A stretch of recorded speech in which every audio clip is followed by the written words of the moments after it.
अस्सलाम वालेकुम। Welcome in SK science academy. 9th class का जो न्यू बुक आई है 2025 में, इसका हम फर्स्ट चैप्टर स्टडी कर रहे थे। प्रीवियस वीडियो में आपने जो है देखा होगा ये टॉपिक्स। तो अगर आपने नहीं देखी वो वीडियो तो ज़रूर जाके देखिएगा। उसमें ये हम 2 टॉपिक कवर कर चुके हैं और अब मज़ीद आगे हम पढ़ेंगे। बिस्मिल्लाहिर्रहमानिर्रहीम। आज का जो हमारा टॉपिक है वो है career in biology. Career in biology में हम ये डिस्कस करेंगे कि बायो के सब्जेक्ट के अंदर आपको कितने आगे कैरियर मिल सकते हैं। यानी कि 4 साल यानी 9, 10 फर्स्ट ईयर सेकेंड ईयर पढ़ने के बाद आप फील्ड में आगे कौन से सब्जेक्ट चूज़ कर सकते हैं, आप क्या पढ़ सकते हैं और उनका स्कोप क्या है।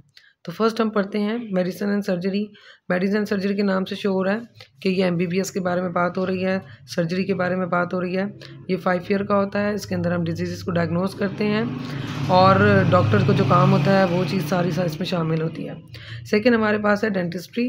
डेंटिस्ट्री में हमारे पास आ जाते हैं डेंटिस्ट, जो कि ओरल हेल्थ के बारे में डायग्नोस करते हैं, डिजीज़ के इलाज करते हैं। ये 4 साल का होता है और ये कहलाता है BDS। थर्ड हमारे पास है जी फार्माकोलॉजी। फार्माकोलॉजी की स्टडी जो होती है वो ड्रग्स के बारे में होती है, अद्वियात के बारे में होती है। और ये जो है डॉक्टर के बाद DBS के बाद जो हमारा स्कोप होता है वो फार्माकोलॉजी में होता है। अगर आपके मार्क्स कम है तो फिर फार्माकोलॉजी को आप चूज़ कर सकते हैं, यानी कि आप डिजीज़ के बारे में आप अद्वियात के बारे में पढ़ सकते हैं। ये भी 4 साल का होता है, BS के बराबर होता है। ये करने के बाद आप फार्मासिस्ट कहलाएंगे। उसके बाद जो है वो फिजियोथेरेपी। फिजियोथेरेपी का मतलब होता है जी मूवमेंट के ज़रिए, एक्सरसाइजेस के ज़रिए इलाज। यानी कि डॉक्टर जो हैं वो अद्वियात देते हैं, ऑपरेट करते हैं, लेकिन फिजियोथेरेपिस्ट जो है वो एक्सरसाइज के थ्रू इलाज करते हैं। इसके बाद है जी फिशरी एंड वाइल्ड लाइफ। इसमें जो पानी के अंदर जो लाइफ है उसके बारे में जो है हम इस फील्ड में वो तमाम चीज़ें जो हैं हम वो स्टडी करते हैं, उनके बारे में उनको डायग्नोस करते हैं, उनकी प्रोडक्टिविटी बढ़ाते हैं।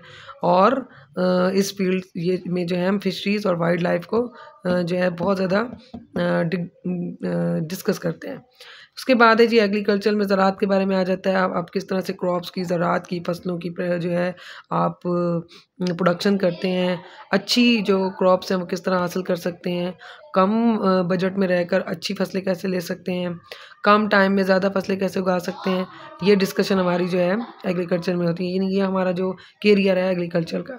सेकेंड हमारे पास है animal husbandry. As it is जैसे हम ज़राअत पढ़ते हैं इसी तरीके से हम जानवरों के बारे में भी अच्छी तरह से इस फील्ड में जो है डिस्कस करते हैं, पढ़ते हैं, नॉलेज रखते हैं और आगे उनको बढ़ाने और उनके प्रोडक्शन के बारे में जो है इस फील्ड में काम किया जाता है। उसके बाद है जी हॉर्टिकल्चर। हॉर्टिकल्चर में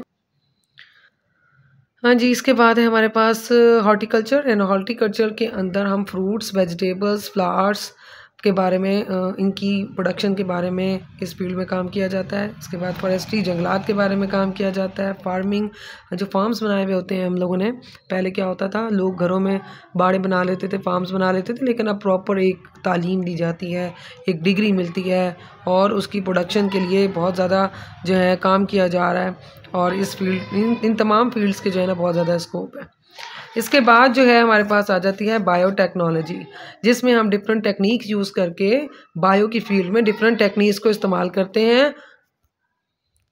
हाँ जी, इसके बाद है बायोटेक्नोलॉजी। बायोटेक्नोलॉजी के अंदर हम डिफरेंट टेक्निक्स को यूज़ करते हैं और मेडिसिन और एग्रीकल्चर्स और बहुत सारी प्रोडक्शन में हमें हेल्प मिलती है। ये भी 4 साल का होता है, BS के बराबर है। उसके बाद जी फॉरेंसिक, ये जो फॉरेंसिक्स होता है, फॉरेंसिक्स जो है इसके अंदर हम क्रिमिनल्स के बारे में पढ़ते हैं। क्रिमिनल्स की जो फिज़िकल एविडेंस होते हैं उनको एनालाइज करना, और ये भी 4 साल का होता है। तो ये हमारे मेन कैरियर्स थे जो हमने डिस्कस किए। उसके बाद जो है Quranic instructions to reveal the study of life. कुरान पाक में जो सूरह है, डिफरेंट सूरतों में जो अल्लाह ताला ने आयात पेश की हैं, अल्लाह ताला ने जो फरमाया है वो यहाँ पर मौजूद है। इसको एज इट इज़ याद करना है, एज इट इज़, उसमें कोई चेंज नहीं करनी। ये 4 आयात हैं, 1 2 3 4, और इनकी जो है ना आपने ट्रांसलेशन जो है वो एज इट इज़ याद करनी है। इसके बाद जो है वो है science as a collaborative field, यानी साइंस एक सब्जेक्ट जो है वो कुछ भी नहीं कर सकता। हमारे पास साइंस के मजीद जो ब्रांचेज़ हैं वो आपस में मिलकर कोलैबोरेट करती हैं और जो है बहुत ज़्यादा तरक्की कर रही हैं। और नए नए जो है ना रिसर्चेज हो रही हैं, प्रोजेक्ट्स बन रहे हैं, जिसमें से कुछ हम डिस्कस करेंगे। जो पहले नंबर पे है वो है ह्यूमन जीनोम प्रोडक्ट्स, और ये 2003 में लॉन्च हुआ ये प्रोजेक्ट। इसमें जो रिसर्चर्स होते हैं वो बहुत सारे जो है ना डिसिप्लिन्स को डिस्कस करते हैं, जैसे कि molecular biology, genetic informatics, computer science, ये तमाम मिलकर जो है ये प्रोजेक्ट बना। इसके बाद क्लाइमेट चेंज रिसर्च है, मौसम किस तरह से चेंज हो रहा है और आगे आने वाले मौसमों में क्या तब्दीलियाँ होंगी, ये जो है क्लाइमेट चेंज रिसर्च में पता चलता है। जिसमें हमारे पास इकोनॉमिक्स, सोशियोलॉजी, हमारा एटमॉस्फेरिक साइंस और इकोलॉजी तमाम ब्रांचेस मिलती हैं और इस पर वर्क करती हैं। नेक्स्ट उसके बाद है मेडिकल रिसर्च। मेडिकल रिसर्च जो है, अगर आपको एक टॉपिक पर रिसर्च करनी है, फॉर एग्जांपल कैंसर के बारे में करनी है, तो ये एक ज़रूरी नहीं कि वो एक जो है डॉक्टर ही जाके उसको रिसर्च करेगा। उसके रिसर्च करने के लिए आपको बायोलॉजिस्ट की, बायोकेमिस्ट की, जेनेटिक्स की, फार्माकोलॉजिस्ट की और स्टैटिस्टिशियन की ज़रूरत होती है। नेक्स्ट हमारे पास है रोबोटिक एंड आर्टिफिशियल इंटेलिजेंस, और इसके अंदर भी एज इट इज़ हमारे पास कंप्यूटर भी लाजमी यूज़ होगा। इसके अलावा हमारे पास सेंसिबिलिटी के लिए न्यूरो साइंस यूज़ होगी, मैथमेटिक्स यूज़ होगा, साइकोलॉजी यूज़ होगी, तभी जाके एक रोबोट तैयार होगा।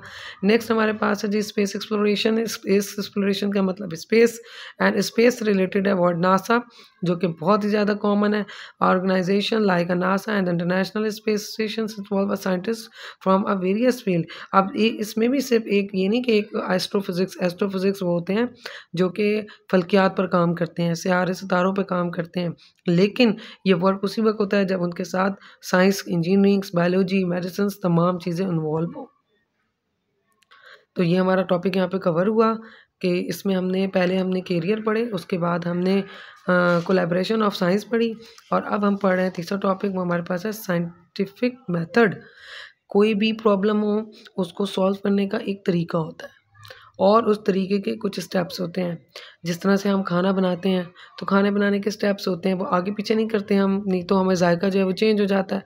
एज इट इज़ जब हमारे पास बायोलॉजी में कोई प्रॉब्लम सॉल्व होने के लिए आता है तो हम उसको पहले वो जो है उस प्रॉब्लम को हम स्टेप्स के ज़रिए सॉल्व करते हैं और फिर एक नतीजा निकालते हैं। तो ये स्टेप्स आपने सबसे पहले अच्छी तरह याद कर लेने हैं। Recognition of a scientific problem, observation, hypothesis, reduction, experimentation and results. इनको हम डिटेल में पढ़ेंगे, लेकिन ये बात ज़रूर याद रखनी है कि आपने इन स्टेप्स को एज इट इज़ लिखना है। आगे पीछे किया आपका क्वेश्चन, आपका आंसर गलत हो जाएगा। मेरे चैनल को सब्सक्राइब करें, बेल आइकन को प्रेस करें और मेरी वीडियोस को शेयर करें, और जो है अच्छे अच्छे कमेंट्स करें, ताकि मज़ीद वीडियोस जो हैं वो आपके पास आते रहेंगे। मेरी कोशिश होगी कि मैं आपको बहुत ही ईजी वे में और बहुत ही जो है इम्पोर्टेंट चीज़ें जो हैं वो मैं आपको बताती जाऊं, क्योंकि इस कम टाइम में ये मंथ चल रहा है हमारे पास अक्टूबर का भी एंड है। तो उसके बाद जो है नवंबर, दिसंबर, जनवरी, फरवरी, मार्च में आपके एग्ज़ाम होंगे। You have only 4 month and उसमें आपको जो है मैं मोस्ट इम्पॉर्टेंट चीज़ें आपको इस तरह से क्लियर करवाऊँगी कि आप आसानी से पढ़ते जाएँ। तो दोबारा से अपने टॉपिक पे आते हैं। साइंटिफिक मेथड, फर्स्ट स्टेप हमारा है रिकॉग्निशन ऑफ अ प्रॉब्लम। सबसे पहले है प्रॉब्लम, मसला क्या है।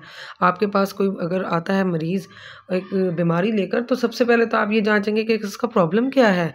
तो फर्स्ट स्टेप हमारा ये है जिसमें आइडेंटिफाई करते हैं और साइंटिफिक प्रॉब्लम, साइंटिफिक इश्यूज़ और फिनोमेना जो भी है उसको साइंटिस्ट जो है इन्वेस्टिगेट करता है। And such problem is either asked by someone और comes to biologist mind by itself. ये प्रॉब्लम या तो वो खुद बताएगा कि जी मेरे साथ ये प्रॉब्लम है, या जो बायोलॉजिस्ट होगा उसके माइंड में जिसको देख के, उसके सिम्टम्स को देख के जो चीज़ माइंड में आएगी वो उसको खुद गैस करेगा।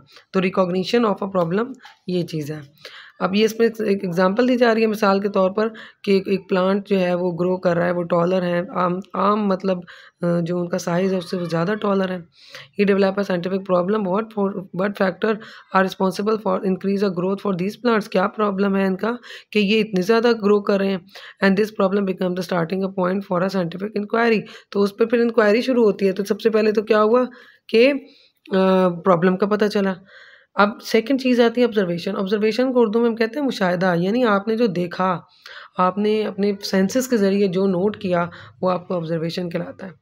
Scientists make observation about the problem and the five senses for making observation. They use read and study the previous researches on the same as related to problem. यानी प्रॉब्लम पता चला, आपने क्या किया, उसको अपने सेंसेस के ज़रिए जज किया, उसके बाद उससे रिलेटेड प्रॉब्लम्स को डिस्कस किया, उसको रिसर्च किया। ऑब्जर्वेशन में भी क्वालिटेटिव एंड क्वांटिटेटिव। देखें, अगर आपके पास कोई प्रॉब्लम है, क्वालिटी में कोई प्रॉब्लम, क्वालिटी मतलब अब अगर आपके पास एक फ्लावर है, ठीक है, उसकी खुशबू अच्छी है, उसका जो है कलर रेड है, वो साइज़ में कितना बड़ा है, ये उसकी क्वालिटी है, और वो तादाद में कितने हैं, ये उसकी क्वांटिटी है। तो qualitative involve a substance and can not be measure with number. Quality को आप नंबर में मेजर नहीं कर सकते, जैसे कलर, टेक्सचर वगैरह। क्वांटिटी को आप कर सकते हैं, मैथ में कर सकते हैं, एक डाटा बना सकते हैं उसका। तो नेक्स्ट स्टेप हमारा, ये तो ऑब्जर्वेशन हो गई, यानी आपने ऑब्जर्व किया। उसके बाद आ जाती है जी हाइपोथेसिस।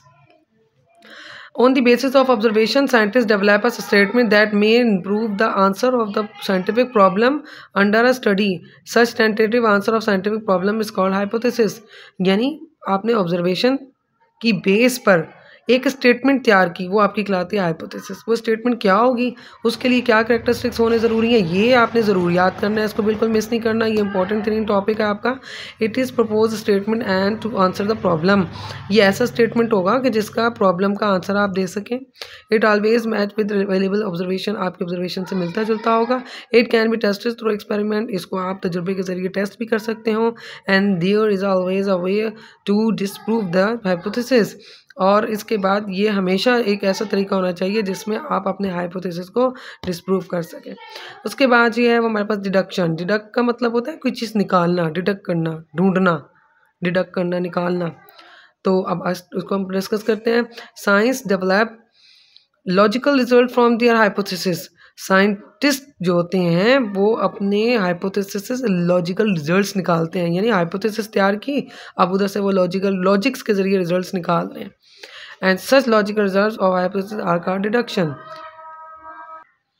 जी, डिडक्शन के बाद जो है हमारा नेक्स्ट जो हमारा स्टेप है वो है एक्सपेरिमेंटेशन। एक्सपेरिमेंटेशन का मतलब होता है तजुर्बा, और इसके अंदर हम जो है तजुर्बा करते हैं, यानी एक्सपेरिमेंट करके देखते हैं कि आया कि हम जो इतनी देर से सोच रहे हैं, जो हमने स्टेटमेंट्स निकाली हैं, जो हमने एक लॉजिक निकाली आया कि वो ठीक है कि गलत है। तो उसके लिए हम करते हैं experiment. It is a most basic step of scientific method and scientific perform experiment to test all hypothesis. इसमें हाइपोथेसिस को टेस्ट किया जाता है। In a successful experiment one hypothesis is prove correct and the alternate hypothesis are prove incorrect. तो जो successful experiment होती है, बहुत इंपॉर्टेंट बात है ये कि एक कामयाब जो एक्सपेरिमेंट होता है उसमें आपकी एक हाइपोथेसिस जो होती है वो करेक्ट प्रूव होती है। एक हाइपोथेसिस आपकी करेक्ट प्रूव होना बहुत ज़रूरी है। इसके बाद जो है हमारे पास आता है जी रिजल्ट्स। और जब हम एक्सपेरिमेंट करते हैं तो हमारे पास कुछ नतीजे निकलते हैं, और उन नतीजों के मुताबिक जो है वो फिर हम एक फ़ाइल तैयार करते हैं जो हमारा प्रिंसिपल और लॉ कहलाता है।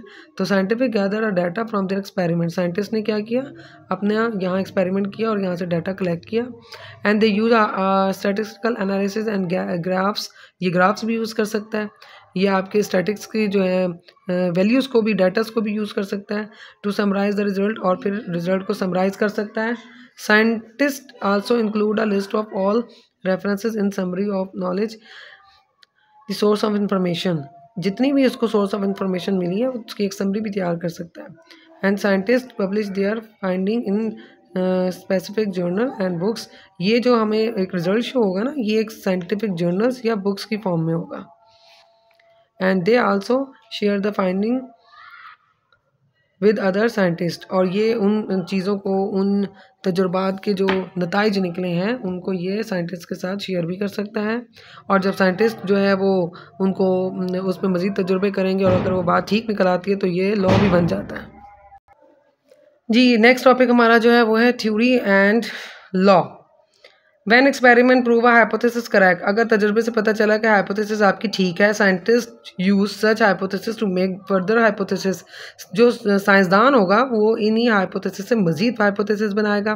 Van new hypothesis are again prove by experiments. और जब ये वाली जो उसने नई हाइपोथेसिस बनाई है वो अगर तजुर्बे से वो भी ठीक निकलती है, the original hypothesis became a theory. तो जो ओरिजिनल हाइपोथेसिस है वो हमारी बन जाएगी थ्योरी। यानी मैं आपको ईजी वे में समझाती हूँ कि एक बंदे ने एक जो साइंटिस्ट था उसने एक हाइपोथेसिस की तैयार और उसको तजुर्बे के ज़रिए प्रूफ कर दिया कि वो ठीक है।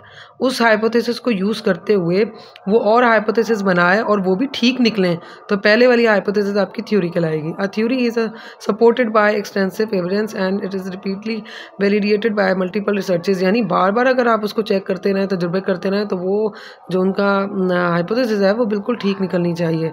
ऐसा नहीं है कि एक दफ़ा किया तो ठीक है, दूसरी दफ़ा किया तो वो गलत हो जाए, फिर वो थ्योरी नहीं होगी। अच्छा, इसके बारे में हम पढ़ते हैं। ये तो यहाँ तक इम्पोर्टेंट हो गया हमारे पास। उसके बाद जो है हम चलते हैं लॉ के बारे में पढ़ते हैं। लॉ क्या होता है? If a theory is prove again and again an experiment became a law और प्रिंसिपल। जब हमारी थ्योरी, ये हमारे पास प्रिंसिपल की डेफिनेशन है कि अगर जो हमारी थ्योरी है वो बार बार एक्सपेरिमेंट, तजर्बों के ज़रिए सेम आंसर लेकर आ रही हो, तो वो प्रिंसिपल हमारा बन जाता है। तो अब नेक्स्ट टॉपिक जो हमारा होगा मलेरिया, और उस मलेरिया की प्रॉब्लम को किस तरह से सॉल्व किया जाएगा और साइंटिफिक मेथड के ज़रिए। और सेकंड जो है वो हमारा है how plasmodium get into a blood of man's. इसको मज़ीद देखने के लिए आपको मेरी नेक्स्ट वीडियो देखनी पड़ेगी, तो मेरे चैनल को ज़रूर विज़िट करें। तमाम वीडियोस जो हैं हमारी बायोलॉजी के रिलेटेड होंगी। इसके अलावा केमिस्ट्री, फिज़िक्स, मैथ, तमाम वीडियोस शेयर की जाएंगी जो आपके लिए बहुत ज़्यादा हेल्पफुल होंगी। शुक्रिया।